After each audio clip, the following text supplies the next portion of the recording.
Hey, I'm Christa. Hey, I'm Micah. And we are bad people with good things to say. This is a podcast that seeks to challenge black and white thinking And wrestle through the grey. to risk evolving through conversation. Because there's always more to learn. Welcome here. Welcome. Yes. We are back in our topical series. Yes. Yes. Last time we talked about cults. We did. Yeah, you Very brought good us. conversation. Yeah, brought us through that. Felt like I learned a lot. We've been listening to some podcasts as well this week. We have. Funny, it kind of like the jumping off point from cults would then be to narcissism. So Yes. welcome. There's a lot of overlap. Yes, there Yeah. is. Yeah. A lot of And- like cult leaders are often well, I think they all are. have these traits. Yes. Yeah, have Yeah. this personality disorder. Yes. Yeah. And I mean, you guys have probably all heard this. I mean, narcissist is a word that's used quite prevalent. Bit of a Yes. buzzword. Yes. Yeah. If you don't like someone, it's just quite easy to write them off. And not only, a group, you don't like a group, you say it's a cult. You don't Yeah. like a person, you call them a narcissist. Yeah. So same, I guess. It's Right. definitely not a compliment. And I'm wondering, do you know where that word comes from? I don't actually, but Yeah. I've always wondered. Yeah, so it stems back to Greek mythology. There was a character named Narcissus, and kind of he had a relationship. He was kind of flaky in love. I think, again, not an expert. We're not experts here. I'm just giving you the general idea of this guy. But so he flaky in love, maybe false promises and whatnot. And then he ends up getting cursed to fall in love with his own reflection. Okay. And so he's constantly Cursed by the gods. Yes, cursed by some other God, entity, divine thing. Yes. Yeah. To when he would look into like a pool of water, he sees the love of his Himself. life. Yes, exactly. And he can never get the love that he wants back because obviously this is not a real human being. Oh, yeah. So that's what he ends up being cursed with. And then funny enough, we also get a narcissus flower, which is also a daffodil. Okay. This is such a good mental picture. Yes. Because also that flower, if put with other flowers, will kill the other flowers. It either takes the nutrients or poisons the water. I'm not really sure. Yeah, you had said something to me about like if it's put in a bouquet with other flowers. Yes, Yeah, like in that water. one will last. Yes, and the rest like kind of others get the life. wither. Yeah, Yeah. and the life like sucked out of them a little bit, or at Yeah. least that picture where they're all dead around Right. the beautiful daffodil flower. So just keeping that in mind when we're Such having powerful imagery. Yes, yes. The And- two, like the reflection, being Yes. obsessed with the reflection Yep. of yourself, and then the flower that sort of sucks Yes. life from every flower around it. Which Yeah. I think that one's probably a bit more of note, but and kind of will lend itself to a lot of our discussion today. Yeah. So that being said, let us kind of get into it. Any thoughts from you about like narcissism and like what would be your first question?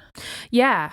Well, I mean, I do think a succinct definition is good because Right. but also like, I guess there's a lot of social kind of meaning attached to this word, and it can sort of fluctuate, depending on the circumstances of what that means. Yes. But I think in listening to some podcasts on this topic and talking about it with you and like the research you've done and experience you've had, learning that it is a pathology is very helpful, I think. Yes. So I think we're tackling it a bit from that angle, right? Totally. Yeah. Yeah. So do you want to sort of, like what is, I guess, pathological narcissism? Yeah.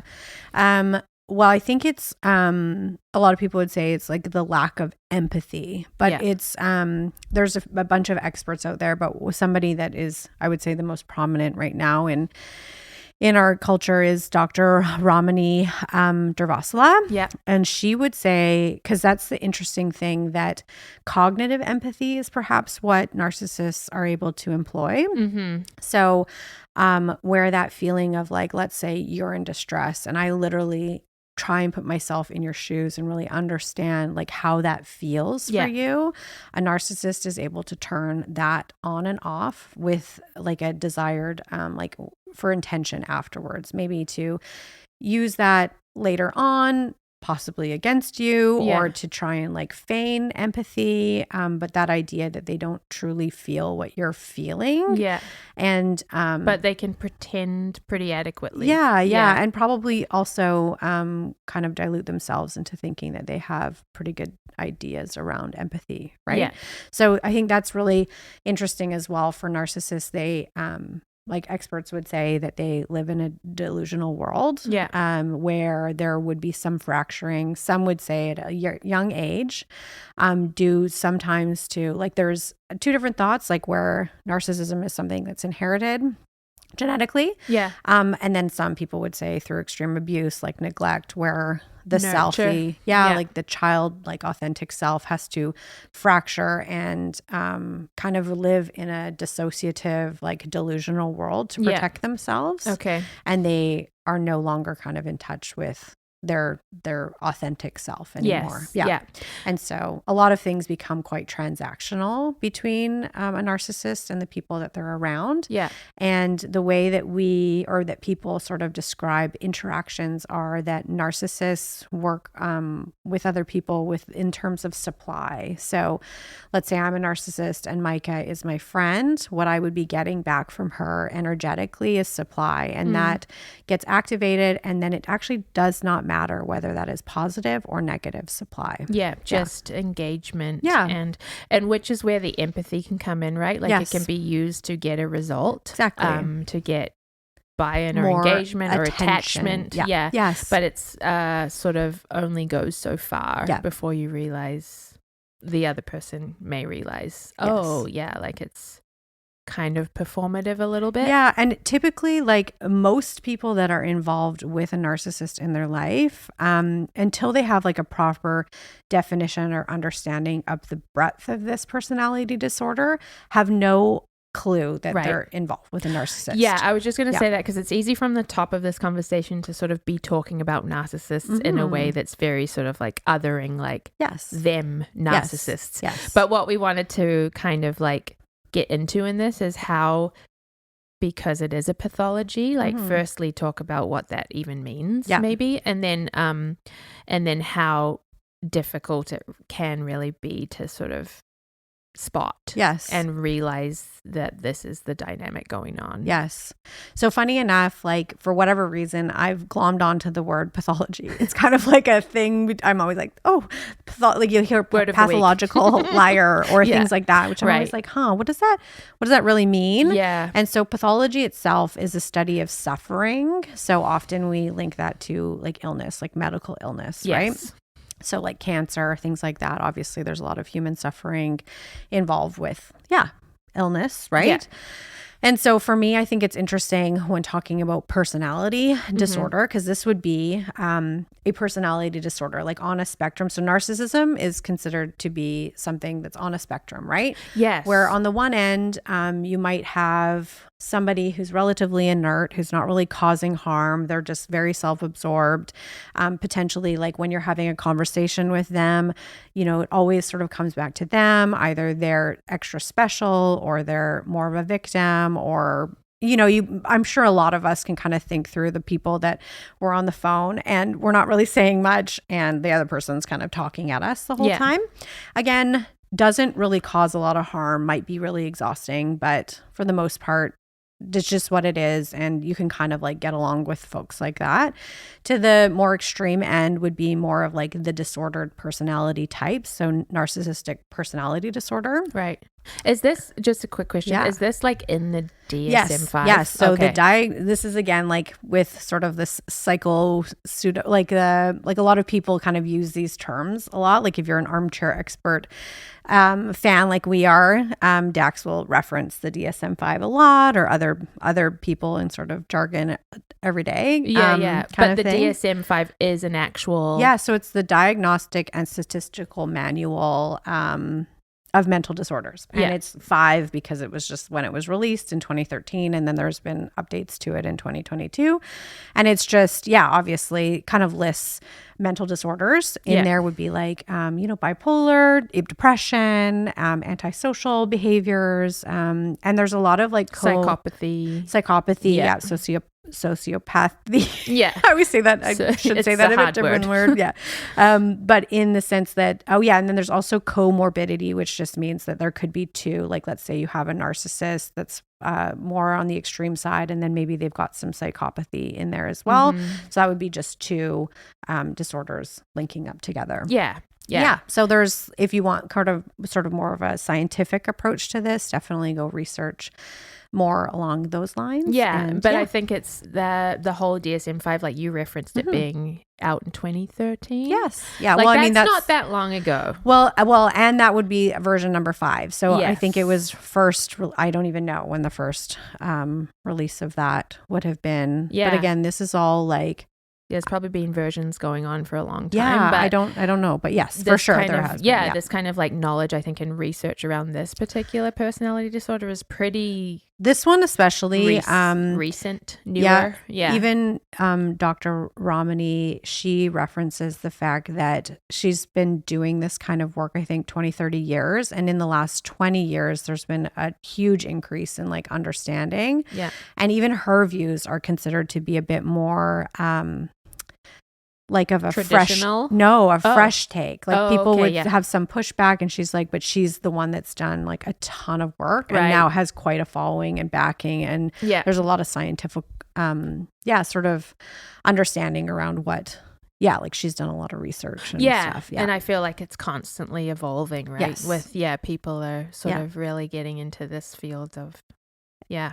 And she would say that a lot of it has to do with like the looking backwards. Like you can sort of look at like when people come out of like cults, for example, and then they start to talk about the different patterns of behavior, how the system worked. Yeah. Same with when you're getting out of a narcissistically abusive relationship, or like this can be boss dynamic, this obviously intimate partner dynamic, parental dynamic.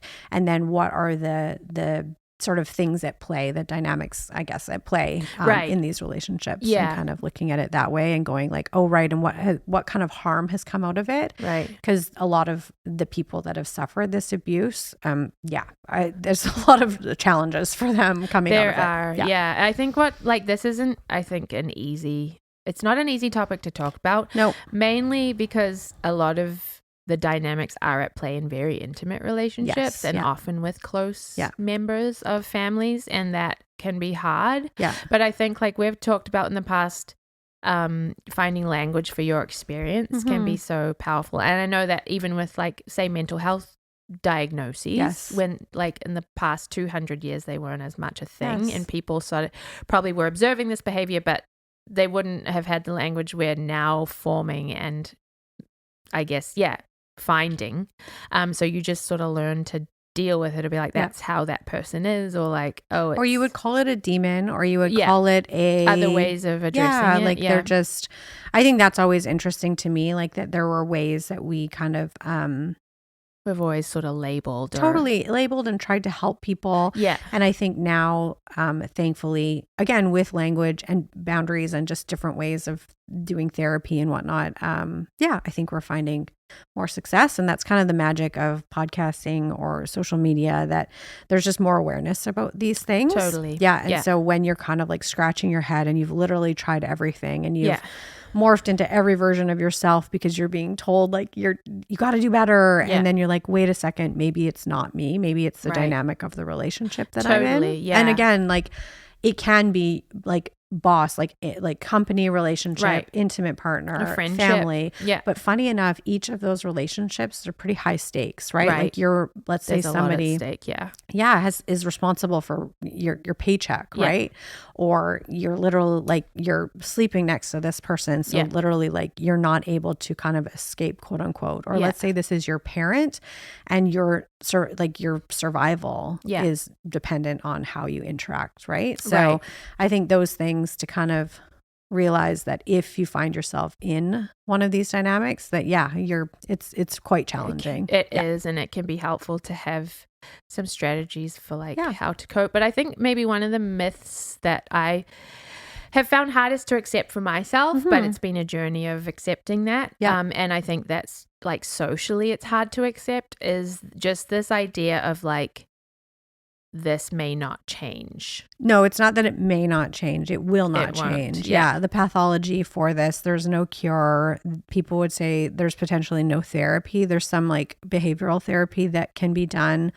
And some narcissists would go to therapy and they would be self-aware. Narcissists like know that they have that sort of disorder. Yeah, which there are. It's actually kind of intriguing. Like there's some online that they call themselves self-aware narcissists. Yeah. And I mean, that's helpful for insight, but they're still not really able to get beyond the pattern of thinking that they have. Yeah. And so I think that then that's up to the people around them to, again, have very rigid boundaries in place and to go like, okay, these are the strategies that I will employ to kind interact of with this exactly person. Right. Yeah. I love that. I think it was remind me of his name again.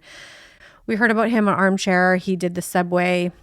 Oh, Subway takes. Yeah, but what was because they were talking about Rami? Yeah, Rami. Yeah. And how he was like, yeah, there's just some people in my life that I have different like kind of rules for. Like they're going to show up in a certain way. And I just know that, I don't go to the bar with Jeffrey because we get into trouble or whatever. I don't tell Susie about certain like really personal aspects of my life because I know Susie's going to tell. It's sort of like the same thing in this case. And I think really something we'll talk about is let's call them 4 different subsets of narcissism. Yes, because this gets interesting. Yeah. So I guess that's a great starting point. Like this disorder may show up in pretty close relationships. Mm-hmm. It may not change. Yes. It won't change. It most likely won't change. And just the whole sort of hope, I think, that often we collectively have of like, we can just love them enough to sort of see change. Yes. That's a hard one to let go of, that you sort of have to let go of it in this case. So then that's what Ramani would call radical acceptance. Yeah. Yeah. So then learning how we still... because fully cutting off somebody might not be an option for many people. Yeah. So then how do you navigate and remain authentic to who you are? Because I think that's one of the challenging aspects about being in these relationships is that often you end up having to cope in ways that feel very strange and very different than who you are authentically. And I think that you then kind of like how abusers are the abused can become abusers or the innocent can become the monster given like enough harm and things like that. So that's sort of when you don't know what's happening to you and you keep taking this abuse, right? It is called narcissistic abuse for a reason. Yeah. Then strange things can happen to you. But again, if you have strategy or if you're just aware, like, this is what this thing is, then you are able to just navigate it. Yeah. Navigate it, set boundaries, and awareness is totally a big thing. Yeah. And that's something that, again, in the podcast that we're trying to be committed to is just like basic education around these things. Like we hope that if any of this like sort of resonates with you or you're like, oh, wait a second, like a light bulb goes on, there are tons of places that have more resource and more expertise on this. So, totally. Again, let's scratch the surface of We'll do these 4 main types of narcissism. And then, so the first one is kind of more of that caricature of what a narcissist would look like in your brain. Kind of that, we call it the movies. Yes, exactly. Yeah. The grandiose or overt narcissist. Okay. So that's like high self-esteem, arrogance, entitlement, intense desire to be the center of attention. So the way that would show up is like openly boastful, again, lacks empathy, has a lot of charm, constantly fishes for validation or praise, and then often holds high profile jobs or achieve their goals because of their extreme drive. So these narcissists are typically like easy to spot. They're usually kind of fun to be around. They're probably the ones that you want to stick close to because either the party precedes that, there's lots going on. Maybe the party. Totally. Maybe they've got a lot of money and therefore you also get a lot of money by being around them. Maybe they have a lot of influence and same thing. You'll get more influence by sticking around them. However, there's also like, the dark side of being close to people like this. And typically, the closer you are to a dynamic like that, the more harm that will happen to you. The people that are a little bit more removed often are what we would call, we'll get into some of these other terms, but that would be where a flying monkey shows up. So I'll get into that later on. But yeah, that's an interesting a weird kind term. Weird term, but let's just log that for yourself. And then, okay, so next one would be vulnerable or covert narcissists. Okay. So overt, covert. Yes, overt, covert. Covert narcissists are quite tricky because often you're like, oh, covert probably isn't that bad. I mean, even the word vulnerable, like, oh, you probably feel bad for them. So let me go over. So again, well, covert usually is like, it's under the radar. It's under the radar. It's like you think of like covert missions where you've got to like infiltrate something. Yeah, so that's a great way to think about it, because it's still as like malignant, it's still as harmful as like the grandiose. It's just you have no it's more subtle effing idea that it's going on, and it's very hard to place. So this would be somebody passive aggressive, chronic victimhood, social anxiety, deep insecurities. So they constantly blame others for their lack of success, frequently claiming they were taken advantage of or that their ideas were stolen, for example. They get attention and validation from eliciting sympathy from others, often avoiding the spotlight while harboring fantasies of success. So again, this might seem like relatively inert, like, oh, what do I have to, again, like the way that I'm defining all of these aspects, it's like, okay, maybe I know some people like this, but what could, like, how is this a problem? Right? Okay. Yeah. These are just kind of personality types. Yeah. So again, just log that for yourself. Third one, malignant narcissist. So this is where we get self-explanatory. Yeah, and this is where we get a bit closer to this psychopathy, sociopath kind of sounds vibes. A little more threatening, or dangerous. Yes, yeah. So this is grandiosity coupled with sadistic and antisocial behavior.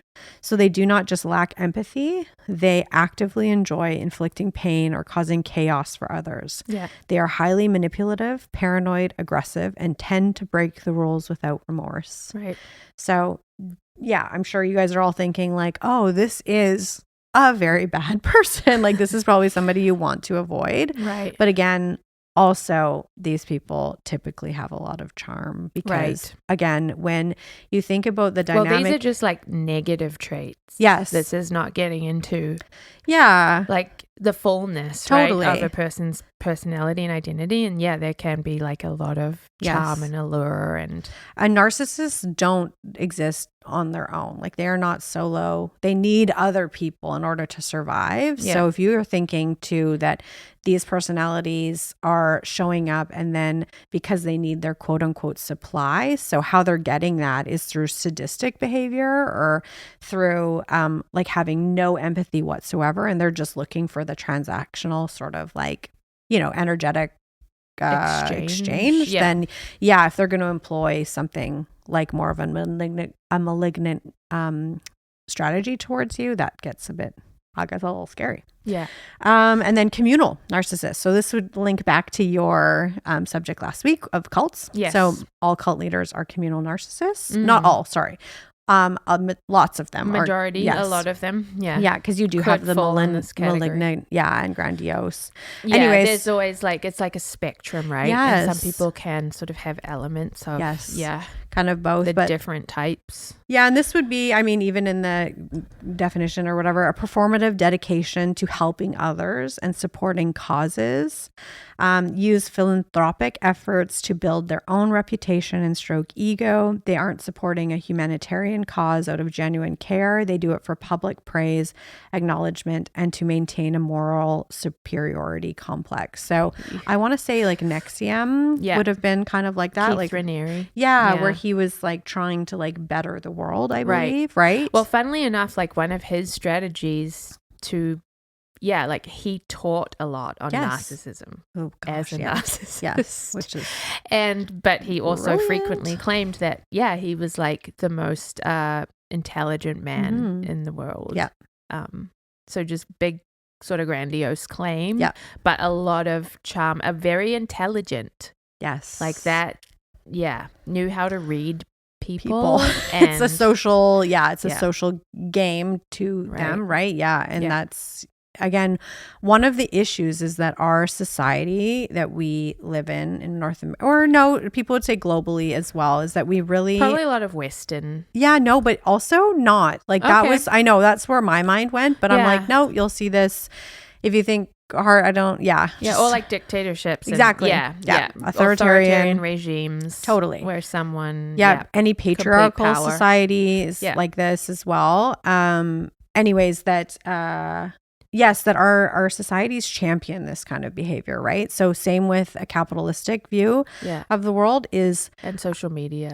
Is this entitled that one is better than the other, that again, this grandiose, like kind of even American dream that we can all, like a prosperity gospel kind of vibes, like that we deserve the best Personal and are the success. best. And kind of lots of money, lots of people, fame, like that kind of idea that we then prop up anybody that has these traits. Because in order to kind of ascend to those levels, you really can't have a lot of empathy for other people, because normally you're going to have to walk all over people to kind of gain that kind of success. Right. So I guess like we're also very individualistic now. Definitely. And that's like, because we're all, tend to be a little selfish and a little self-centered at times. Yes. And we all sort of have that vulnerability and that tendency as humans. Yes. But like, with these things that sort of just give fuel to where those things are a bit more malignant maybe, or like, it's I guess there are some stats out there on like a lot of CEOs have this personality disorder, and a lot of there's like political leaders, a lot of information on how it's often a lot of narcissists that are able to rise to power in certain like in hierarchies. They often get to the top because they have this sort of bold and grandiosity, confidence. And I think in the past, a lot of people would be like Trump, for example, wow, he's such a maverick. Like, of course, he should be in these positions because he took the bull by the horns and like got there and made himself into this like, amazing, just a businessman who can become president. Totally. Except that there is harm that's going on as these people, like you don't get to any place without other people helping you. Right. And if those relationships are like mutually beneficial, then great. And yes, some people are willing to put in more hours than others. No problem, then have more success, whatever. However, when you're actually like sucking the life out of people or abusing them, and they no longer will try for the same job because you're the one that's been undercutting them or telling them they're worthless or they're nothing, then that's not fair anymore. Right. I was going to say, would part of it be like narcissists, like it's sort of also maintaining that power imbalance. They have to have the power. And then maintaining that imbalance is also how a lot of people get stuck. Well, they're dependent. It's quite a mess. And then you end up forsaking like your autonomy because you're always like, again, what is that? Like the codependency is going on. So I think one stakes of the are high. One of the sad things is that a lot of victims of narcissistic abuse will get shamed and it's kind of like, well, you let this happen because you have codependent tendencies. And yes, sure, kind of, but also you've been groomed to be codependent, right? You have been groomed because of maybe narcissistic rage or because of a manipulation, but to always be on guard, to always be walking on eggshells, to tend to the narcissist's view of the world or their insecurities or their need for attention or whatever, like that trumps your own needs. So then that creates a codependent dynamic, right? Where their anxieties are like, let's say you're in a vulnerable narcissist relationship, right? So you can't actually do anything for yourself because they need you. And because, in social settings, they, can't be in big group stuff because they need it to be quiet. And so again, like that can be hyper aware of all their needs. Totally. And again, like normal people will be like, oh yeah, empathy. Yeah. If I was in that situation, of course I wouldn't want to be in a crowd. But if you're doing that 95%, even 90% of the time, like that just creates an imbalance. Can be taken advantage of. And that again, one of the problems with a covert narcissist is that like that all looks fine and good, and what's the issue? Yeah. But there is it's support. Exactly. There's a huge control and a huge imbalance in the Yeah. relationship. And again, if you're not also having your needs fulfilled and heard, validated, like you exist as a person, it's a problem. Yeah. So, and again, that happens malignantly with the grandiose, Yeah. you know, yeah. So. Yeah. I feel like with this topic, like, because you mentioned how we are trying to do these topics for information and stuff. And I wanted to say again that, like, it's because we picked these particular topics just because they have, we have like somewhat personal experience with them. Right. And that's, we didn't just pick them out of like thin air. They were kind of hard to talk about. Yes. But I think one of the things that is hard with like what you're saying is we do, like, a lot of people I know have this sort of inherent belief that like people are good deep down, you know, and especially with like modern psychology too, there's a lot of the belief that you're good.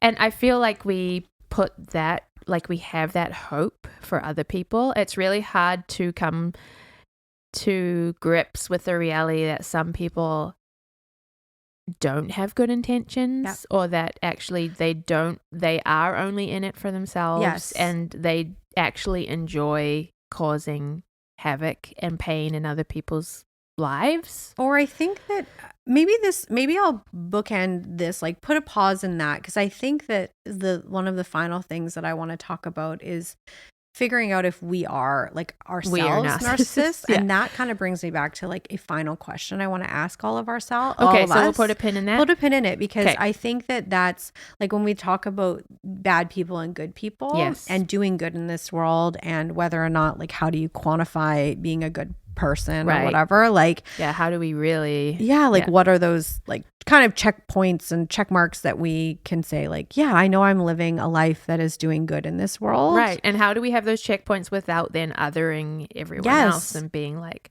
they're bad?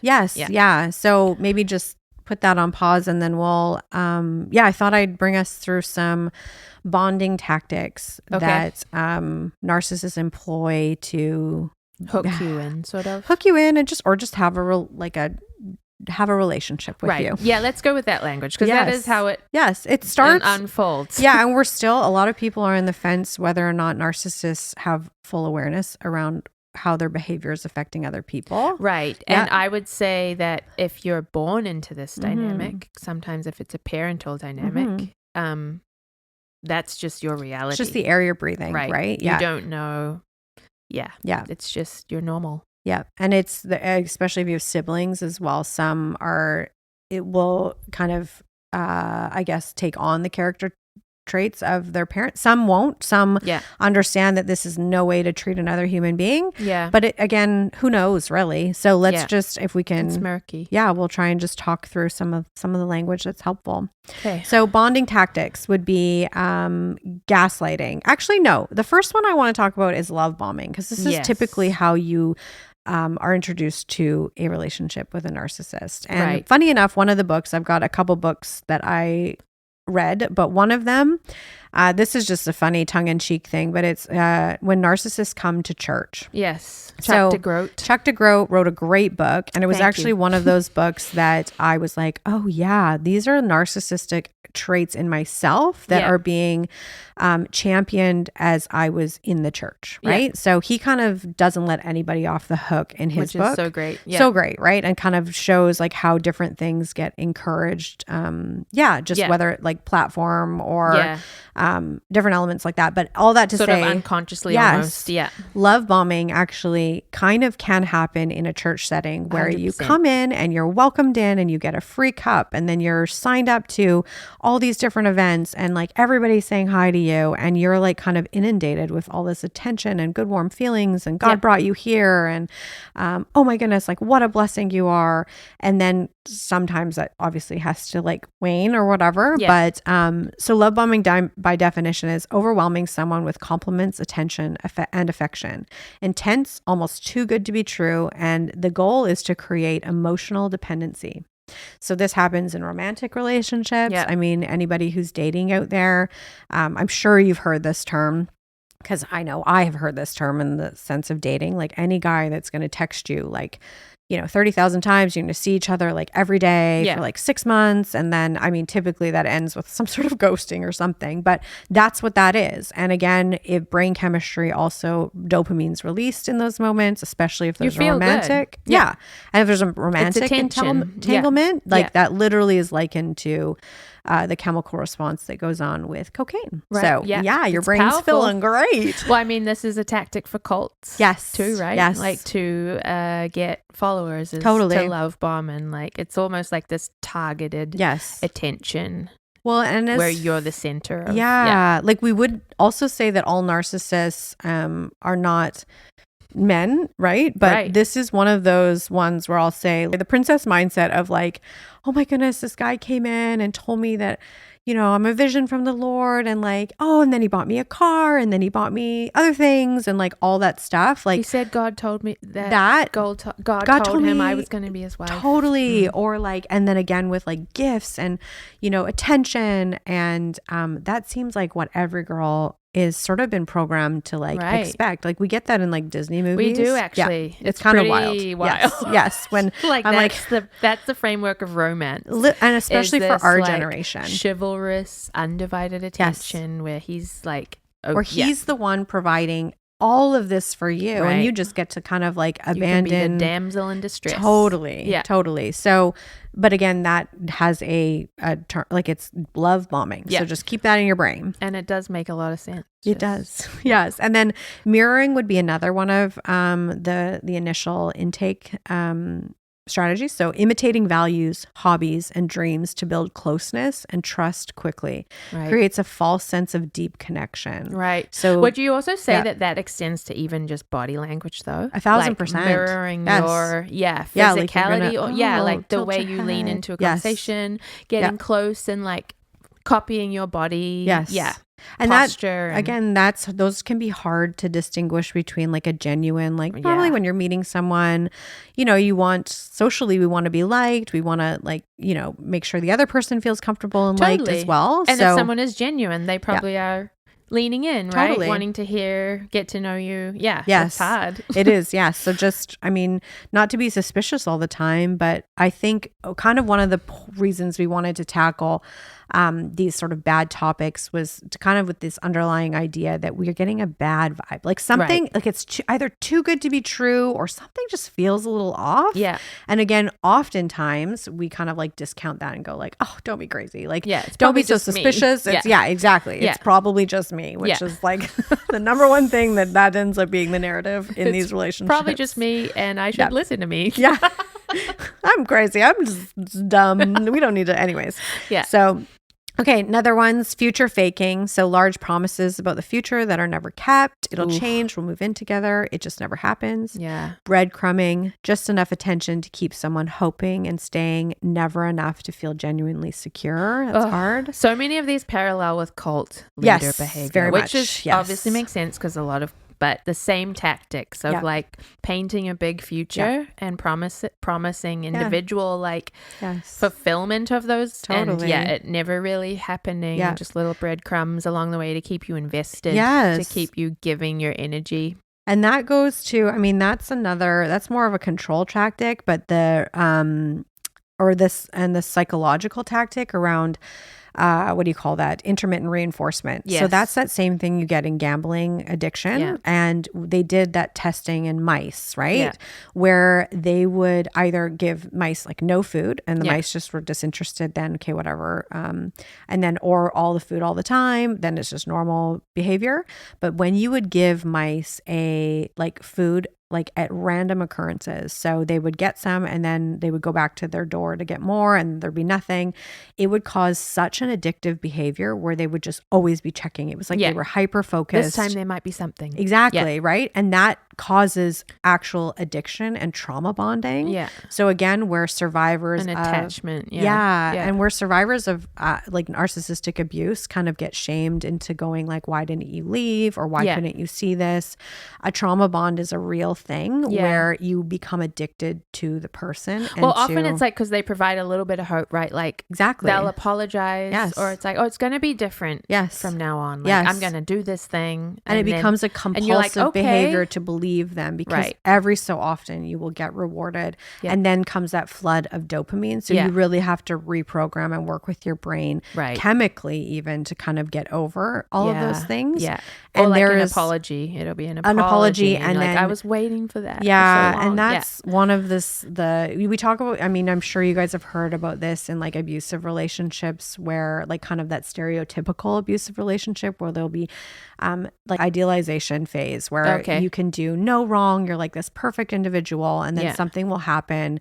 You'll be devalued, be harmed in some way. And like then you as the victim of a narcissist. Yes, right. So they see you as like all good. Perfect. Yeah. And then some abuse will go on, right? Where they have to devalue you, and you'll be harmed, right? And then comes the repair where they're, I'm so sorry, it'll never happen again. And then there's the love bombing phase, build up again. That brings you back through it. And you're like, again, being good, trusting people, you end up believing that. And that is why you stay, because it's way easier to pinpoint and go like, this person is all bad 100% of the time. But when they're good half the time, or even like 80% of the time, and all you have to deal with is the 20% that's bad, like like quote unquote normal people have a really hard time getting beyond that. And that's where that addiction to the person kind of gets in there. And especially if the highs are really high, right? Let's say you're with a grandiose person, and so the good times are like nothing anybody else gives you. And then the bad times happen to be really bad, but you're just waiting for that next high. That is pretty challenging. It's very similar to like addictive. And then the hard thing too are these other aspects of bonding, which are baiting, blame shifting, and gaslighting. So what's the baiting? Baiting is interesting because this deliberately provoking a reaction and then using that reaction as evidence of instability or aggression. So this is heartbreaking because I mean, really, that's kind of like a pretty evil tactic, very right? Psychological, abuse, like right? Twist of the knife, and that's where, I mean, it can be as simple as just trying to get an emotional reaction, because again, a narcissist is looking for any emotional attention that they're getting, good or bad. So being baited having one of your like soft points sort of like pointed out and kind of thrown in your face, but maybe in a really covert way. And then you're all of a sudden like triggered triggered, really. Baited. Exactly. And they know that they're going to get a specific reaction out of you.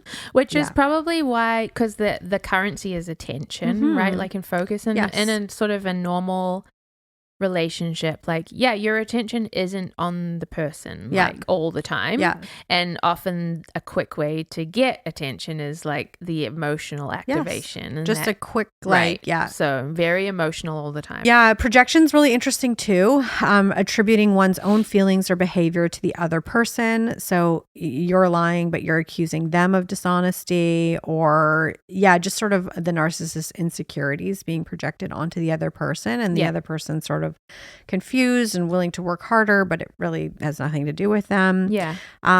Gaslighting, I think that was the word of 2025. A lot of people use it like it's adding fuel to a fire. Like, oh, you're just gaslighting me to get a reaction out of me. And that's absolutely not what it is. Or just like flipping the narrative. People often use it to like, if you're trying to turn the story around. But do you want to explain what that?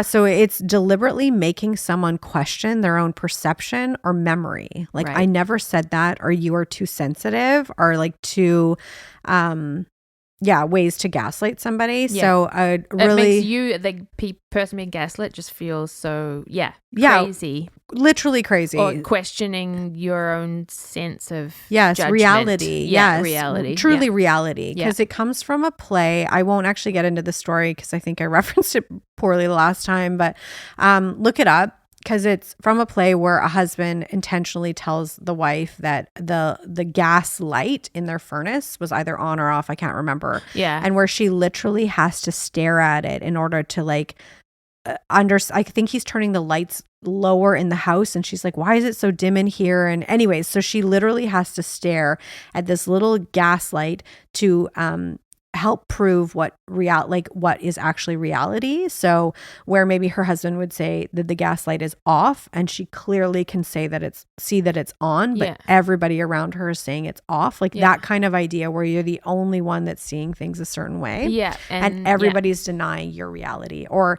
whatever, the one person's denying your reality, which that actually will make people go crazy. Because you have no sense. Well, then you question what you're seeing. Literally, you're like, I must be the only person. And if I'm the only person, then I have to be crazy. Right. Yeah. And then that just flips your whole world upside down. Right.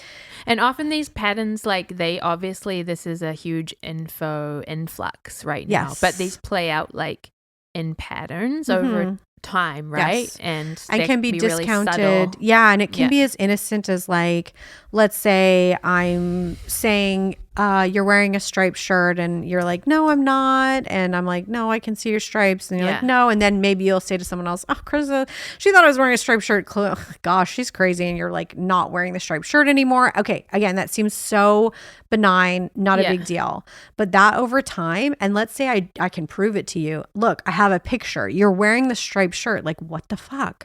And then you're like, oh, I was just joking. And so again, even the admission of this thing that like I caught you, and I can clearly see that you're like literally trying to, like, what are you trying to do here? Yeah. What is the whole point of this? Right. And then I get worked up because I'm literally like, what the heck? And then you have some way of going like, it's just a joke. It's just a joke. Like I just, I was having a little laugh with you. Just relax. Why are you so worked up? Why are you so worked up? Why are you so paranoid? All of this. So then what happens? I'm the problem. Right. And so this is one of the biggest things. DARVO, I want you guys to remember this acronym. Yes. So it's also blame shifting, but deny and reverse the victim and the offender. So in that interaction right there where you're like, what's the big problem? It was just a joke. Can you take a joke? I'm denying. Yes. So every time I try to present reality as it is, I go to the narcissist and I say, hey, this is like, dude, we're both smart adults, like what's the deal here? Yeah. And then all of a sudden you will turn the whole thing around. You might admit it for like a quick second, but I will be the one that caused the problem. Right. So then it becomes very risky for anybody to ever say that there is a problem or to even like come up and sort of like try and fix this interpersonal or just dynamic things. Exactly. Right? If that's the pattern, it always gets turned around on you. Then and then you're really the problem. Right. You grow. Yeah, that becomes really hard to keep doing. Yes. Especially if it's so skillfully turned around on you, then. And depending on how much you do start to succumb to that a little. Oh, no. It's psychological. It's very crazy making. Yeah. It is actual psychological torture because you're just like, it is denying your reality. And I think as humans, like that's a fundamental. Well, what do you do if you can't even get a foot on like reality? Very. So have you found like in listening to stuff and your research that these, like if you're say in this dynamic a lot and you get sort of conditioned to this way of dealing with someone, like is there evidence that this does sort of like alter your brain, right? Change your brain chemistry a bit, like the neuroscience around this. There's, it actually some emerging like, stuff. Yeah, it'll like from what I've researched, it enlarges your like amygdala, which is your fight or flight, like the reptilian brain, kind of like survival mode, and it diminishes your nervous system. Like activator. But that also the amygdala going like enlarges to just you stop critically thinking, your memory gets diminished. It is only like that animalistic brain, so even like sexual like desire, like things like that get heightened. And you become more of like this animalistic kind of version of yourself. So do you remember what the amygdala is? That like the emotion center? No, it's literally just your. I'm trying to remember from my psych. It's just really your reptilian brain. Like it only has to do with like it's like caveman brain. Like it has nothing. So just like physical like response. Response. Yes. Yeah. And like impulse. Again, not critical thinking. Nothing to like emotional. Like memory was a big thing, which I think a lot of survivors talk about. not being able to like remember their experience. Yeah. And that's interesting. And then also brain trauma, where you actually have like, like your suffered diminished capacity kind of thing, where you can't function in the same way, and you actually need to heal parts of your brain. Like it's like people will talk about PTSD. So that comes from a singular traumatic event, like a car accident or a bomb going off in war, right? The CPTSD is complex post-traumatic stress disorder. And that is what people with narcissistic have suffered. Display often. Yes. And that is where you have this repeating trauma going on, and you cannot escape it. And so you end up becoming like a very hypervigilant person. You have a lot of coping mechanisms that will function for the narcissistic relationship, but then when you're out of it and trying to heal, that can be quite complex for folks. Totally. Maintaining jobs, maintaining relationships. Because even with the job dynamic, if you're in an intimate partner situation, there can be sabotage going on with jobs. Like, again, it is so subtle that you would not even notice, but just like a language around, oh, you can't hold a job, even though they're making your life chaos at home, or their demands are so much on your time that having like even like social, like having friends and things, like know that like all of your what is it, like your brain is just always focused on them and their capacity, needs, that and you're not even able to have normal other healthy relationships, or controlling who you have relationships with can be. And again, all in the sense, I think it could get really crazy within Christian context, because oftentimes, having quote unquote bad friends, or, you want to only have like your wife should be, or your husband should be priority. And then everything else. So there's all second, these mechanisms that can get triggered for control, through Christianity or through any religion really. And then that coupled with this type of personality, they can just use that effectively to keep you in a certain place. I think one of the things that is so great about now finding like, and that it's in the DSM-5 and that it has a pathology, is because it's so hard to describe like abuse that's invisible or that's like psychological and it's hard for you to even sometimes as the victim to even identify it. Like you don't realize what's going on, and then to then explain that to other people is like very hard. You can't unless somebody has some understanding for what abuse is, right? Like it's and can kind of connect the dots for you, because when you're coming out of those things, like not only do you kind of have that what is that, Stockholm syndrome, where you're constantly defending your abuser, that kind of idea, and making sense of the abuse to survive it. Reinvent the narrative to a certain to survive it, really. And so once you're trying to come out of it, it just comes out in all these like piecemeal kind of format. And unless somebody has experience with that and can kind of contain all of the like memories from like goodness knows when, and like the fractured stories, until you kind of understand your narrative, like, and that takes months of talking and years even, right? Of trying to like figure out and connecting all the dots for yourself, because you have to, there's a splitting that goes on with people that have been so the harms can be very devastating and lifelong. Definitely. And I know in my own personal dynamic, like I did have to have an external voice and expert set of expertise that was able to give me some guidance that was quite like straight up. But without that, I would never have. I think the extrication, being able to extricate myself, would have taken a very long time. And but possibly this person helped give me some like strategy and tools for like, just being able to take steps and put boundaries in place that I needed to. That I wouldn't have been able to do on my own. And I think that's maybe why we care to have this conversation, because typically, not only are people unaware, systematic functioning of their relationship or whatever. So they're unaware. And then also if somebody comes in and potentially is like, I think you're in this relationship, or this dynamic's going on at work, you should get out. Like people, they're like, that's kind of not okay. People can't hear that. Like it's because again, the way you're surviving is like constantly defending, and you're like enmeshed with them. You're yeah. so in it yeah. that that can be quite, that's why we say too, like you can't, same with cults, same with anything, you can't just sometimes up and leave, or you can't even just sometimes up and see it, because that's too risky for your brain to figure out a way to continue to survive when you actually can't leave. It's not safe yet or whatever. So please be gentle with yourself. And most of this is, again, just for understanding, and just see as much as you can see when you can see it. Yeah. And again, listen to your, it can be listen to your gut. When if you are fully, like I would never have, I had to hear another voice being like, and I mean, at that point you would already, like, not to get too much into your, but like if safety is already a part of like the world that you're like, that you've found for yourself, and you're then hearing it, you can almost then hear it, right?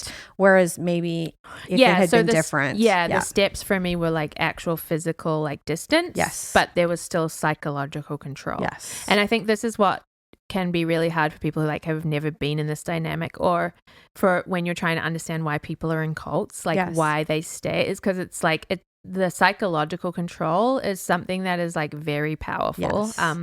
And it can be affecting you even if you have distance from the person. Well, because you're trained. This is like narcissistic relationships are a cult of one, right? Yeah. Like, and therefore 100%. You then, because of the devaluation of one person over another, right? You're constantly, making sure that they're okay and their needs and all of that trump yourself. So you're then programming your own brain to think about their thoughts before your own. Right. So then they actually live in your brain. Beyond when you extradite yourself. You can read them so well. Exactly. Learn to anticipate their needs. Which I know is something. And do the emotional labor to do whatever you need to be able to like appease or peace to manage or totally. Totally. You become sort of so in that, some psychological effects that then go on, just bringing us back to some research here, is like trauma bonding. So that's that emotional bond through the cycle of abuse and affection. Unpredictability creates a response similar to addiction, right? So and then cognitive dissonance is interesting. Hopefully you guys have heard that term before, but the internal tension caused by two contradictory beliefs at once, that someone is loving and that they are also harmful. For a lot of people, they can't, like, that wouldn't make sense for them. No. And then you can't, like, your brain again kind of feels like it's breaking because those two tensions are like, those are opposing, right? Right. But it's also tricky because like we are all like that as humans. Yes. Like we have, like good and bad, like we are so big on talking about. Yeah. And so it's just these subtle like twists of realities that can make it so hard to, I don't know. Another one out. Too, is that I think we were sort of saying this is the enmeshment. So boundaries between two people they become blurred, and one person sacrifices their own autonomy and emotional needs to manage or prioritize the feelings of another. So like you are sort of one entity. Exactly. Yeah, and you have no self-identity. Yes. Yeah, and it's not a symbiotic.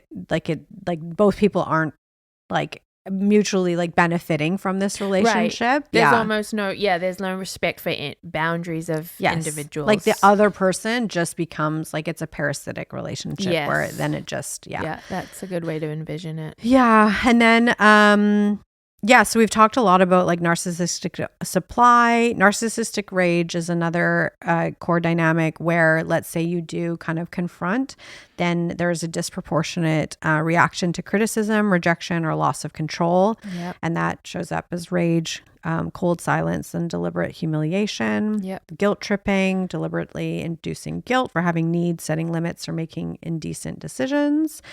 And then narcissistic entitlement, we'll come back to this too, but the deep belief that special treatment is deserved regardless of context. They demand what they are never willing to give. So double standards, huge red flag, huge. Like I cannot say that enough, where you're just trying to have equilibrium in the relationship. Like, okay, right. Like, sometimes one, it kind of always gets out of like. There's an ebb and flow sometimes of supporting each other in a relationship. But when that is pervasive and it is always like they get like more grace, or they get, let's say there's like affairs in the dynamic and theirs are allowed and yours are not. Or let's say that they're allowed to get really, really angry, but when you're angry, not allowed. Or they're allowed to spend a lot of money, you're not allowed. Like these, or there's like, they can take opportunities. Totally. You can't. Yes. They're allowed to relax after work. You're not. Yeah. Like that, just be very mindful of that when Double that becomes standards. at play. Yeah. Because it's just, you can't then win, right? Like where both people, again, have equal agency and autonomy and like are that's able just to not be how it fully, works. Exactly. You will always have to bend to the other. And then these are interesting control tactics. So triangulation, I want to talk about, and flying monkeys. So we already know about like walking on eggshells, silent treatment, all that stuff. Triangulation can be like, I thought this was really interesting. Somebody brought up, like, let's say you're in a partnership and somebody is constantly making you aware that, oh, these people are interested in me. And so you're always feeling on guard, like, oh no, an affair is imminent, or, you know, they're really wanted by all these other people. Like there are ways to manage attraction. Like that's normal to be attracted to other people, I think, in like marriage or whatever, you know, to just kind of talk about that with your partner. But where your security is always kind of threatened like, a little. exactly. Like, oh, question. you better perform, or you better, you know, have sex, or you better do like be a good husband, be a good wife, or whatever, or else this is going to happen. And guess what? This is going to happen, and it's actually your fault. It wouldn't be the fault of the person. So that's interesting. Pornography can also be one of those triangulating things as well. Or just them also just saying, like, repeating some negative thing someone else has said to you. True. Yeah, that happens with parental and dynamics with siblings and things like that, or even as other a way family to members. Reinforce maybe some judgment. And like you're the narrative that you're always the problem. Right. So that's problematic. And then flying monkeys, I had mentioned. So people who consciously or not support the narcissist, and they ask questions, apply pressure, or pass on information. So these are people that are in the narcissist's life that will kind of go like, oh yeah, she's such a great person. Oh my goodness, she helps all the time at church, or she's like helping in the community. He wouldn't do that. He'd never do that. Like, or oh my goodness, like they question you, and they sort of you're actually questioned a lot by them, and they're being fed a narrative about you, and they sort of go around spying. So you think about like the Wizard of Oz, those flying monkeys. So they were spies, they caused chaos, they, you know, kind of always in people's business. Is that where the term came from? I believe so. At least I'm curious who coined that. Which is, and again, touting the agenda of the Wizard of Oz, right? So this false like idea of like, I mean, that narcissistic kind of so to give you this feeling that you're up against not just one person. That's exactly it. Like a little battalion of people that are always watching you and that are like, what's wrong with you? On you. And like, oh my goodness, she's such a problem. And then that goes beyond, and oh, she's a liar, or she's oh, he's such a bad dad, or oh my goodness, he's like this or like that, like, or he's a bad employee, he's unreliable. Like it's those little subtleties that also, when we talk about your reality being totally like fucked with, like that is bad, because then you hear it not just from the narcissists themselves, but from other people. So then literally your world is then being shaped by other ways to get you to question your reality and yourself. So all that to say, it is pretty tricky. And then let's say you start to recognize some things are going on. Let's say you don't even know that you're in a narcissistic relationship, but you're like, bad vibes, I can't survive this, I gotta get out of here. I just feel and you're not labeling anybody. Dead. You're just like, let's go. There is some expectations that you should have upon departure from a person like this. So it would be a smear campaign, post-separation abuse, and then hoovering. So if these things happen to you, kind of in some way, I'm going to be tongue-in-cheek here and be happy, because then you're like, oh, this is what this was. But it's horrific to experience. So a smear campaign is basically like, you know, after you've left, they're spreading damaging stories through mutual contacts. So and just saying this, like, you can be like, it can be easy to think, well, how? Like, that's how can they just do that? Why can they just do that? But these people have often built a network of people that see them a certain way. Yes. And they'll never it's very see curated the abuse. Yeah. And so they have this vision of this person as a very upright, charismatic, charming, competent person who's, I don't know, very like got a good standing in the community. Always, yeah. They're well liked. Not always, but yes, most of the time. That, I mean, like, because that's how these things, a smear campaign can happen, is utilizing that audience to believe a certain narrative about someone. Well, and but also they have power, right? They do. And typically, like, normal people would sort of go like, oh, I would never share a story that shows somebody in a negative light unless it was like really bad and they need it. Like, you know, I wouldn't tell you something. Yeah, unless we were face to face. No, but even to the fact of like, typically, I'm not going to say be careful of this person unless like I'm like, no, be careful of this person. Yeah, unless there's like lots of warranted, like it could potentially be like it could actually dangerous. harm you, right? And so that's like, it ends up destroying credibility. It isolates the person and it reframes themselves. It reframes the narcissist again as the victim. So look, I'm a victim of this terrible behavior. Stay away from them. Don't talk to them anymore. They're essentially a bad person. So like yuck, right? And so then that, for the person that's left, if they have no community, like that can be awful. Right. Again, if you have no community, you can build another community. Like you're a good human. But yeah, it's not fun. Yeah. Because then you start to believe like, oh, I really was the problem. I can't, you know, you're just doubly devastated. Do you have any thoughts for people who do like, who potentially would find themselves on the other side of the narcissist and who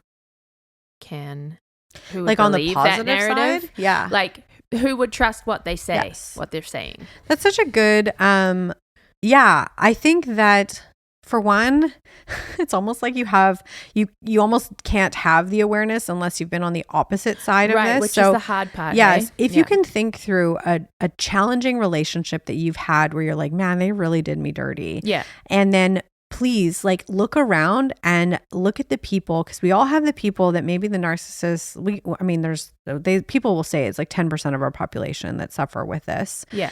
And so if somebody is always like the victim, if somebody is always casting like somebody as like, oh, that bad person, and like we got to cast them out and like let's, you know, discount them or whatever. Yeah. Like start to challenge that, right? Like make sure if somebody is showing up and they're very entitled all the time, or they're very controlling and they want to, you know, take up everybody's time with like, it's good to just like push back on those things. Look at things. Yeah. And a lot of this is like we pedestal these strong, confident people. Traits. Totally. Yeah. And to like, or just success, what we perceive success to be. And if this person is displaying those signs of like, oh, they've achieved it. Yes. I'll automatically listen to what they say. Well, and they've achieved it, but they're really shitting on other people, or they, again, just, I think we should be just looking around. Like abusive dynamics exist like in secrecy and typically behind closed doors. Yeah. But for all of us, we have been in close quarters with people where we're like, oh, geez, is everything okay? Yeah. And I mean, lots of abuse books would say like never again confront either the abuser or the abused in these situations. Just go in, be loving, be caring, show people a different way. Like I know the way like you and Grant exist. Again, I always say without, you know, you're not perfect. Don't let me pedestal you. Say, no, we're not. I know. But just like being like respectful of each other in any environment goes a long way to go like, then you start to notice when people are not acting in the same way, and just to go like, and just even being shoulder to shoulder with folk. And but do you think it can be the opposite too, where sometimes it's too perfect? Like that to me would also be a warning sign. Like if it's always great. If it's a projection and everything looks very pretty on social media especially. Perfect, but that's a coping mechanism, right? Where people, I would say the person in that dynamic is projecting that to survive it. Yes. But yeah, stay close Another to them. red flag potentially. That's the presentation. Usually. Yeah. Well, I personally get skeptical of that dynamic when it's just too nice and too good all the time. Totally. Then I'm like, come on. Yes. What's really going on? Well, and if one, it's man, they're tricky dynamics. Right. And again, nobody is to say whether a relationship is toxic or abusive unless you're in it. Right. Or unless maybe even they would say like, do not go to therapy with a narcissistic person. It's actually the worst thing you can do. Yes.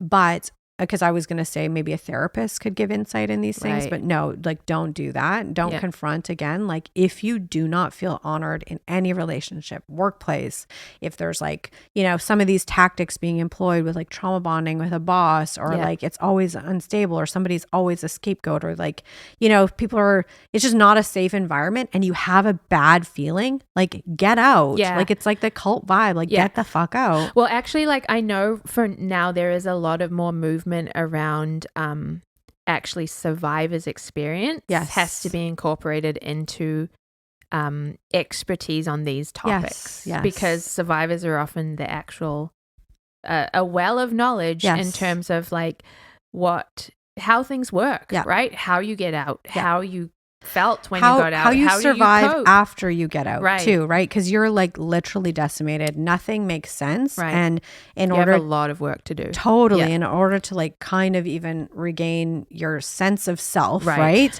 It takes so much work, so much therapy. And actually this book, it's not you, this one that Dr. Ramani Durvasula, she wrote. Yeah. Because she was kind of frustrated that there's all this attention on like the narcissists themselves. Yeah. And so it's almost like what they want. Yeah, exactly. And so she's written a book kind of like, she does go through all of this stuff and like kind of helps you like pinpoint if there's a narcissist in your life. Right. But then the majority of it is like, what do you do? Like some people, again, like we said, can't leave. So then how do you negotiate a new way forward? Existing in totally. that. Where you can have your sense of integrity and like self intact. Yeah. And where it's not just survival every day, but it's actually a place where you can have, some sort of like human thriving and that might entail learning some new behaviors that you're not used to employing and having to put certain boundaries in place that are uncomfortable, that are sort of antithetical to how you would have naturally operate, but it does it's worth it. It is. Work. It's I think that the hope, again, with any of this like language or like these definitions, it's like, okay, so here it is. And then there are strategies with how to live with these people. Right. And again, we're not saying that these are bad people. And we're not saying that like, you know, they might have made you feel like a bad person. Right. Just trying to address a reality. Yeah, exactly. Without the sort of like the black and white, like I would say narcissists actually view the world in quite these black and white terms. Either you're in or you're out, either you're valued or you're devalued. Like, and so to kind of like get out of that and kind of go, okay, I now understand what this is. Yeah. I now know, because I would say people can live in the nuance and in the gray and can put boundaries are so friggin' important. Well, yeah, I think once you realize like when you are fully sort of autonomous, you realize how much power and control you have over your own We've life. said it before. It sounds kind of cliche, but you are the only one who really can allow or keep people from access to like yourself and your own psyche, state. your body, because that's another thing too, right? And again, I'm not trying to say that this happens like 180 in one day. Like it doesn't. It's very grueling. It's terrible. Yes. And a lot of people don't realize until like midlife. Yes. Which is a very kind of sad and scary dynamic. Totally. And maybe where they've given over resources, like again, for anybody who's stuck in a job dynamic like this and who has to start all the way over again, or with like children and parents, like let's say you're cohabitating and now you somehow have to afford a house on your own because now your parents like own the home and you're just like so vulnerable. I would say to you, like, you can like get out, start thinking your own thoughts, get good people around you that are just like for you kind of people, and like just be the person you know you are every single day. Make some goals for yourself. Figure out like if kids are your number one priority, then do through the filter of like every single day, I'm going to live for my kids, or if fitness and health and wellness or whatever, like whatever that goal is, something that, that's just for you. Right. And again, Dr. Durvasula, she has so many good insights into kind of like how to have a different goal and take kind of yourself back, I guess. Yeah.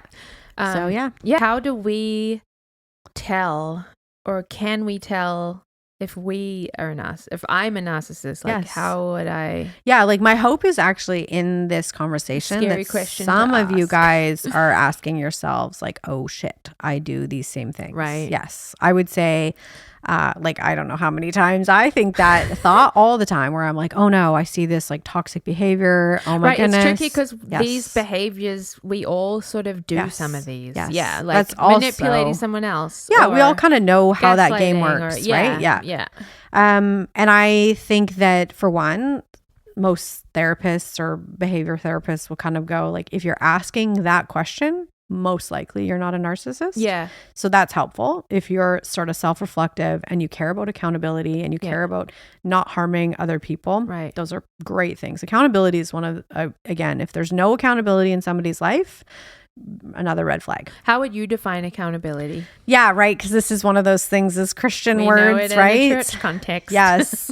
Accountability is like, let's say I knocked over your mug that you love a lot and it breaks. And all I have to say is like, I'm really sorry. I was careless in the moment. Yeah. I don't even need to say I'll replace it for you, but just like I did that and I was wrong for doing that. Or let's say I lied to you and I'm really sorry, Micah. I was insecure about something and I lied to your face and I apologize for breaking the trust between us. Yeah. That's accountability. It's not me giving over my rights to do so. Like, again, the church, if you came from church context, accountability is about like, I gotta be accountable to not look at porn, and Micah's gonna make sure she's gonna she's gonna check in on me that I'm, with holding to this higher standard of living. Yeah. No, it's like, it's more acceptance about the realities that has gone on, something probably that you're doing that maybe you're not proud of, or you hurt somebody else and you're willing to in a way, it's being honest. Exactly. Right. I'm sorry. I did the exact thing that I did. Yeah. And it's not justifying. It's not, there's probably a reason why I knocked the cup or I lied to you or whatever. It's being aware of that. Yeah. And if the person is like, that can't happen again, then it's going, it honestly might happen again, because maybe I see that lying is a part of my behavior. Yeah. And then going like, okay, what can I do to protect you from some of these things in myself that I see happening? That I know will probably happen again. Yes. Maybe. Yeah. Like any narcissist that is online or maybe self-aware, I believe that they put into practice those things where their pathology of their behavior and how they interact with other people, they then understand, okay, this person has a boundary. Right. Oh, wait, I look at how I'm acting with them, or, oh no, I'm having a bunch of affairs, or whatever the thing is. Even them saying I'm like that's a way of being accountable, right? If they've gone to the trouble of getting that diagnosis, and like that's I'm way a narcissist. Of being accountable. Please make sure you deal with me in a correct fashion instead of pretending that I'm not, and then like, oh no, that's not a thing. Like, that would be hard, right? Yeah, I know. Yeah, I also feel like it is letting people in, but people you trust. Yes, like into like, I'm thinking of doing this, and it could be. Yeah, what do you think? Right. Like in terms of my, like, when I think of my marriage relationship, that's kind of how. Like Grant and I often don't make any kinds of like decisions, small or big, without sort of discussing them with each other. And I think that's knowing that it's going to affect the other person. That we don't know if it's a good decision or not. Like you can let someone else's perspective in on that. And that's, I think, a way to stay accountable, because it's not just your, I don't know, you're inviting another set of eyes onto your decision. It's not like diminishing your autonomy. It's just inviting another perspective that you trust. And that's the key thing. Well, not just anyone. And I think, funny enough, I'll close on this last point because I thought this was so insightful. I did hear this somewhere else, but this idea. So we talked about the lack of empathy, right? Being one of the main characteristics, right? Yeah. Or selective empathy as well. But really, it comes down to good or bad, black and white. So if somebody says to you, I'm a really good person and I'm almost better than the others out there, right? Yeah. Like I work so hard to get like T's dotted or T's crossed, I's dotted, and where they start to other people and where they start to position themselves better than another person. Me versus them. Yeah. That's that entitlement. Yeah. That's that superiority ability. Exactly. Yeah. That's that, again, that signal to go, oh, you actually view yourself as better than, more like your rights and your needs and all of that trump another person. Right, they're superior. Totally. Yeah. And we see this in groups as well where where all of a sudden we can harm a totally other people group. Right. Like that can be a group dynamic great as well. ends, right? Yeah. Because we're the holy chosen one or because we're the better one or because we have the truth. Yeah. Because you know what? We got to protect our resources and protect our own. And, you know, I mean, white supremacy is like that too, where anything other than that is like gonna less than. Right. Right. And so that I just thought that was super fitting, obviously, for the theme of this podcast in general. Totally. But again, when you take yourself out of that good, better than ideal and bring yourself to the bad side, I guess, and kind of go, no, I'm no better than anyone else. We're all the same. We all have these tendencies to be harmful, to potentially be narcissistic and all of that. And oh my goodness, left unchecked, look at how bad it could go. Right. So I feel like some of our discussion as well, maybe a good way to summarize is like, where is the line where this stuff can cause real harm? Yes. Knowing we all sort of have these tendencies. Yeah, right? Yeah. Because that psychological harm we've just been through, like that really can cause a lot of harm. Sure can. Is, you kind of wouldn't wish for someone to no. be involved in that. Yeah, really. And I think a lot of parents will be like, oh no, how can I ensure like my kids don't become narcissists, right? Yeah. And again, like, I mean, Dr. Ramani, she would say, like, that doesn't get baked in until they're 25 or 30. So there's always more work. There's always more empathy you could be teaching your children. Do not make them the kind of kids that are, well, I can have 10 pieces of pizza because I'm better. Like I'm allowed, I have more needs than you, or I'm the best all-star athlete and everyone else doesn't get the same playing time as me, or all of those subtleties that you might believe. By all means, be your kid's biggest fan, right? Or be your spouse's biggest fan, and be like, man, sweetheart, you're look at all you can do in business and whatnot, but not to your detriment. But be realistic, right? To just not to the detriment of somebody else, right? Or yourself, or you're putting yourself down, or you're somehow not acknowledging your own hard work to create this, whatever. And the great qualities of other kids, right? Their friends, exactly, who they are interacting with. Yes. And totally. So that's how I would land it. I mean, empathy, yes, big, but definitely for the sake of our podcast, the good or bad thing, I think, let's just always think of ourselves just like the other person. Look out for other people. Again, if you see this dynamic or you're in this dynamic, we love you. We're here for you. Yeah. There is life beyond this. Right. And again, there is a lot of resource. So much resource. So much of it is empowering yourself, right? Just more knowledge. And that's where sometimes just knowing what you're in can be enough, and going like, oh my gosh, yes. Like the light switch turned on. Yeah. And there is were you thinking about the movie that the Narcissist Playbook is a movie that's coming out in the middle of summer. Yeah. That's sort of highlighting this more. So please be on the lookout for that. And it's actually like being self-funded by the director and anyone who wants to donate to its release, because a lot of studios turned it down because they claimed that there's no audience for it. But if you want to hear a bit more about that story and like that whole project, Mark Vicente is the director. Yes. And you can follow him on Insta and YouTube. He also has his own podcast. Yeah. It's called What the Fuck's on My Mind, and similar kind of dynamic to this, but he interviews a lot of people on the topic of narcissism. So there's a lot of like just free resource in that entire podcast. But the movie looks very it sounds, it's kind of like the mic drop movie where you're like, oh my god, like it really shows people, for anybody who hasn't had this dynamic at play, then this apparently really like shows kind of behind the veil. Yeah. It really helps you to experience like what it is to be in these sorts of relationships. Totally. And a lot of people who are survivors have already been able to view it, and they can't say enough about how important this movie is. Yeah. So I don't know. It could be. I'm going to go see it. Yeah. Well, thanks again for being here, you guys. Yeah. We got another topic for you coming out soon. Yeah. And see you soon. Take care. Bye.